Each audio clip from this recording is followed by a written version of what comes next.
Awalnya aku kira TWS ini 500 ribuan, tapi pas ku cek, rupanya cuma 100 ribu boy. Agak bikin kalian nyesel sih kalau udah terlanjur beli TWS lain. Alasannya nanti kita akan bahas di akhir video, jadi jangan di skip. Di paket penjualan ada kitab suci, kabel pengecasan Type-C, 2 pasang eartip cadangan ukuran besar dan kecil, dan yang terakhir ada TWS-nya. Untuk desain, Soundcore nggak pernah gagal sih. Finishing doff yang nggak mudah lecet, dan bagian earbudnya perpaduan antara glossy dan juga doff yang elegan banget. Bagian fisiknya, bagian belakang terdapat port pengecasan Type-C, bagian depan satu LED notifikasi, dan juga dia sudah support IPX5 waterproof, jadi aman cuy. Untuk build quality-nya seperti ini.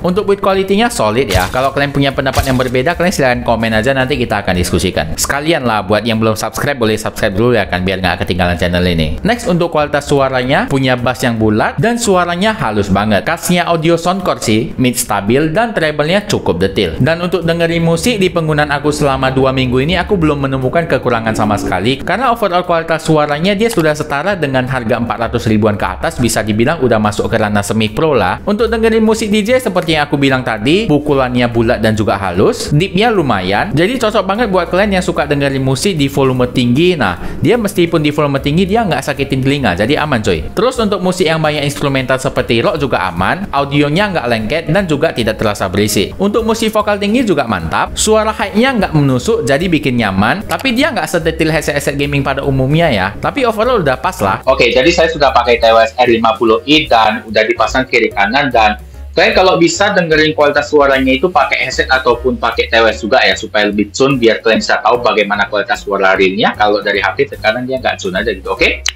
coba ketik jari dan aku coba beatbox.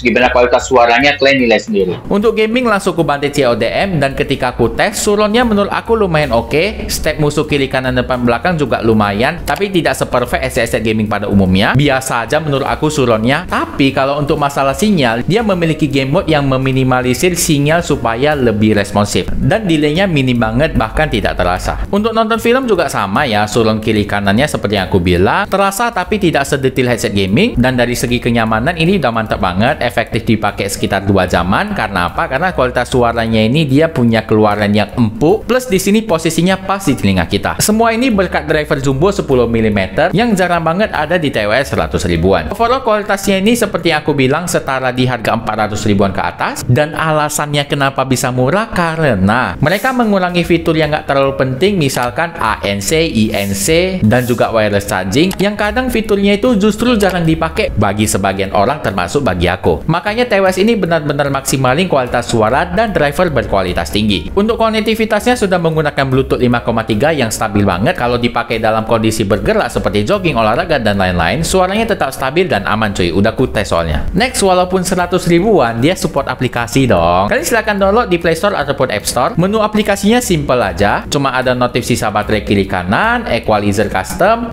tombol, temukan perangkat untuk manusia pikun, dan ada game mode. Untuk equalizernya dia punya 22 template yang bisa kalian pilih sesuka hati kalian, tapi dia tidak mengcustomize setiap frekuensi, tapi dia memberikan template yang telah tersedia, dan menurut aku ini justru lebih memudahkan, karena terkadang aja bagi pemula justru customize setiap frekuensinya itu jadi makin bingung dan berantakan. Jadi Soundcore di dalam aplikasinya sudah menyediakan, kalian tinggal pakai aja. Tapi kalau di penggunaan aku lebih suka pakai Soundcore Signature dan juga Bass Up supaya kualitas suara lebih mantap. Oke, jadi ada sedikit tambahan, kalau misalkan kalian sudah update aplikasi Soundcore kalian, maka tampilannya sedikit berubah seperti ini. Dan kita masuk ke bagian sampingnya, dia ada terjemahan, dan ini berguna banget buat kalian yang sering jalan-jalan ke luar negeri tapi terkendala bahasa asing. Jadi di sini ada 3 pilihan. Ada pertama terjemahan waktu nyata, yang kedua terjemahan tatap muka, dan yang ketiga ada pembelajaran kontekstual. Nah, jadi itu untuk pelajaran, dan kita masuk dulu ke terjemahan nyata. Oke.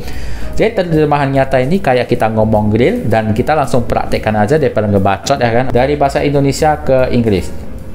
Halo, nama saya Henry. Saya mau tanya, jalan yang di kanan itu menuju kemana ya? Nah, contoh. Hi, my name is Henry. I'd like to ask, where does the road on the right lead to? For example? Nah, itu contoh aja. Berarti dia bisa... kan aku mau ngomong, cuman nih. Kita lihat. That's just an example, so it means he can do it. Ini akurat Let's ya. see. Aku mau ngomong ke depan, cuma dia tetap ngebaca. Dan kita gini aja lah, kita sambil ngobrol dia seberapa akurat, dan ini dia sambil mengetik di aplikasinya, dan kalian lihat apakah yang saya omongin ini sesuai dengan ketikan dari aplikasinya ini. Dan kalau kulihat sih akurat ya. Jadi udah kita coba dan ini akurat banget buat kalian yang mungkin lidahnya celat, kalimat atau intonasi kalian kurang pas, ini dia tetap bisa ngebaca dengan baik dan sempurna. Nah, kalau misalkan mau balik tanya gimana, ya udah kalian tinggal switch aja. Nah, dari Inggris ke Indonesia misalkan. Misalkan contoh. Hello sir, I don't like English language. Please speak other language. Apalah itu gitu. Halo Pak, saya tidak suka bahasa Inggris. Silakan berbicara dalam bahasa lain, apalah Citua. Apa sih?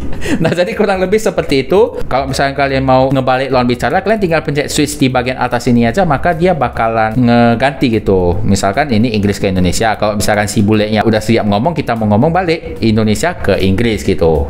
Nah, kita praktekkan lagi. Halo, dari mana asalmu? Hello, where are you from?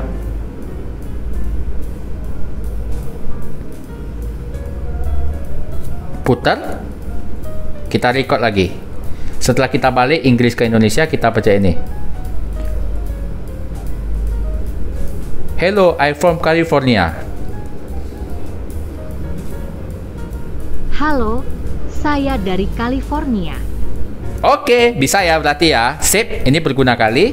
Oke, sekarang kita masuk ke terjemahan tatap muka. Nah, jadi dia sistem kerjanya ini agak sedikit berbeda. Ini dia melibatkan lawan bicara yang memanjat layar pada aplikasi kita. Jadi kayak gini kurang lebih. Contoh misalkan yang ngomong ini Inggris dulu. Inggris Amerika Serikat. Kita tes.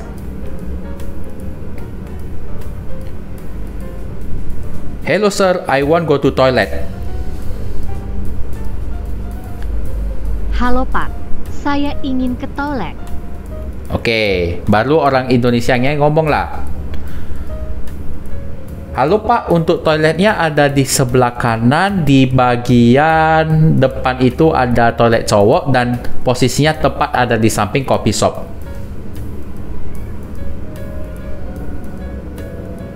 Hello, sir. The restroom is on the right. In the front area, there's a men's restroom and its location is just right, next to the coffee shop. Oke, meskipun ini dia bacanya coffee shop. Nah, itu kan sebenarnya bahasa Inggris. Nah, tapi di sini tetap coffee shop dibilangnya. Oke, jadi mantap balik fungsinya. Kemudian yang ketiga ada pembelajarannya. Kalau misalkan kalian mau belajar bahasa asing, kalian juga bisa di aplikasi ini. Terus di menu ketiga ini ada penemuan. Jadi kalau misalkan kalian pengen santai, contoh misalnya kita pilih city stroll. Oke. Jadi dia suasana ala kota. Terus misalkan ada di cabin morning. Nah, jadi suaranya itu kayak ASMR lah. Jadi kalian nggak perlu buka YouTube lagi untuk cari ASMR karena dia sudah ada di aplikasi.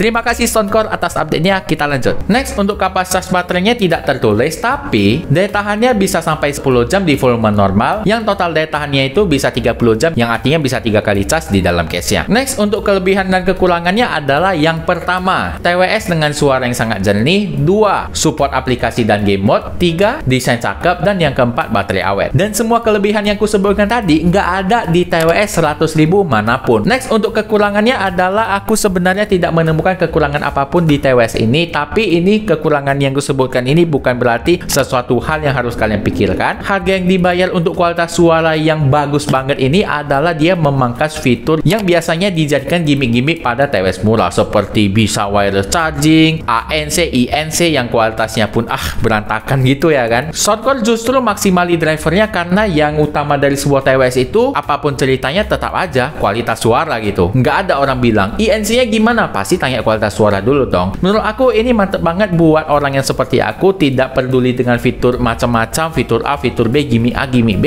Pokoknya kualitas suara bagus bisa dipakai untuk main game, plus ada aplikasi controllernya dan juga bassnya mantap. Tidak ada solusi lagi kecuali Soundcore R50 ini. Mungkin video kali ini sampai di sini dulu. Jangan lupa klik like apabila kalian suka dan jangan lupa subscribe channel ini supaya supaya kita lebih bermanfaat di masa mendatang. Dan juga jangan lupa follow sosial media kita, ada Instagram, TikTok, YouTube, dan juga ada Facebook page supaya channel ini lebih berkembang dan bermanfaat di masa mendatang. Saya Hendrik Yang, sampai jumpa.